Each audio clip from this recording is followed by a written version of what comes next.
In a major development in one of Sydney's most enduring cold cases, police have identified two persons of interest in the disappearance of model and sex worker Revelle Balmain. Sam Payne reports.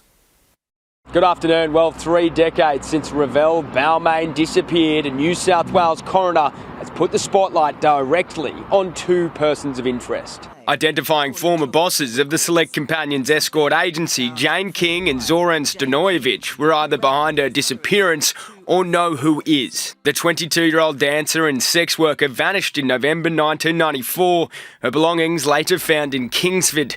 For years, the main focus of investigations have revolved around her last client to see her alive, Gavin Samer. But today, Deputy State Coroner Joan Bapty found that King and Stanojevic have repeatedly lied to the police and courts. Neither Miss King nor Mr Stanojevic were witnesses of truth.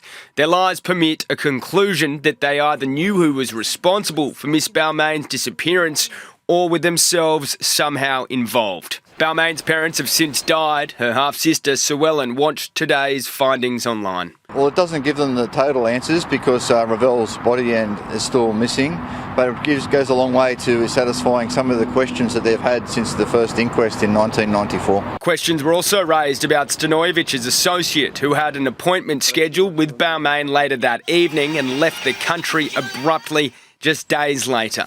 Despite the damning findings, the coroner found that there's not enough evidence to lay charges. We'll have more details on this in the news tonight at 6.